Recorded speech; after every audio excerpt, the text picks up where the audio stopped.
ဒီတစ်ခေါက်လည်းမိမိရဲ့ပတ်စံမဝင်တဲ့ Facebook account ပတ်စံဝင်တဲ့ Facebook account အဖြစ်သွားအောင်မိနစ်ပိုင်းနဲ့ပြောင်းတဲ့နည်းလေးဒါပြရပါမယ် client တယောက်ရဲ့ခွင့်ပြုချက်နဲ့သူ့ account လေးကျွန်တော်ယူထားပါတယ်ပေါ့နော်သူ့ account နဲ့ပြပြီးမှဖြစ်ပါတယ် Okay ဒီပုံစံတိုင်းဆိုကျွန်တော်ပတ်စံမဝင်ပါဘူးပတ်စံဝင်ဖို့အတွက်ဆိုရင်ဘာလုပ်ရမလဲဆိုရင်ညာဘက်တောင်းက sorry ညာဘက်တောင်းကဒီအဆက်ကလေး30ကိုနှိပ်ပေးရမှာဖြစ်ပါတယ်နော်အဲ့ဒီတည်းရောက်ပြီဆိုရင်ကျွန်တော်တို့ကturn on professional mode ပေါ့နော်အဲ့ဒါလေးနှိပ်ပေးရမှာဖြစ်ပါတယ်နော်သူ့မှာ blue mark လည်းပေါ်နေပြီနော် set up ပေါ်နေ blue mark ရှောက်မယ်ဆိုရဲရတယ်နော်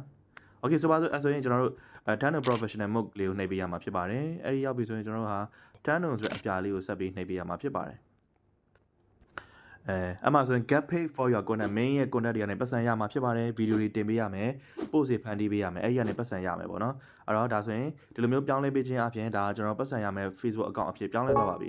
define your audience learn about monetization toolsတွေ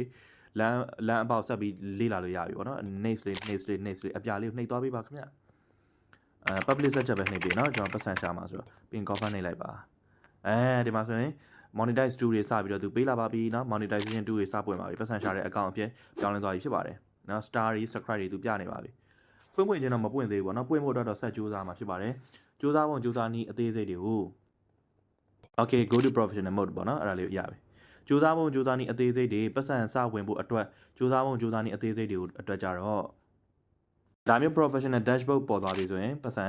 စရှာလို့ရတဲ့ Facebook account ဖြစ်ပြောင်းသွားပြီเนาะဒီမှာprofessional dashboard ပေါ့နော်အဲ့ဒါလေးနှိပ်လိုက်မယ်ဆိုရင်ဒီမှာ monetization tools ဖွင့်သွားပြီပတ်စံရမယ် TikTok account ဖြစ်ပြောင်းလဲသွားပါပြီအဲ့ဒီမှာ monetization tools အဲ့ဒီမှာဆိုရင်စပြီးကြည့်လို့ရပြီသူက in-string ADS ကနေလည်းပတ်စံရှာတဲ့ function တွေပွင့်သွားပြီ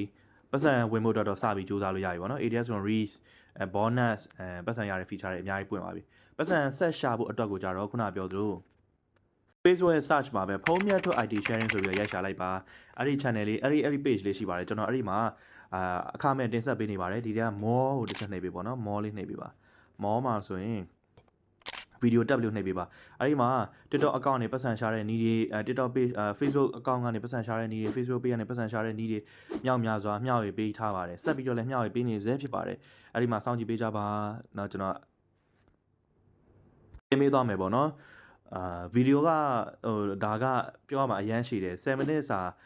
ဗီဒီယိုသင်ခန်းစာပေါင်းအပုတ်90လောက်နဲ့ပြောပြပေးမှလူကြီးမင်းတို့အသေးစိတ်သိသွားမှာအဲ့လောက်မှလုံလောက်မှာ policy လည်းရှိတယ်ပြန်မကြောက်အောင်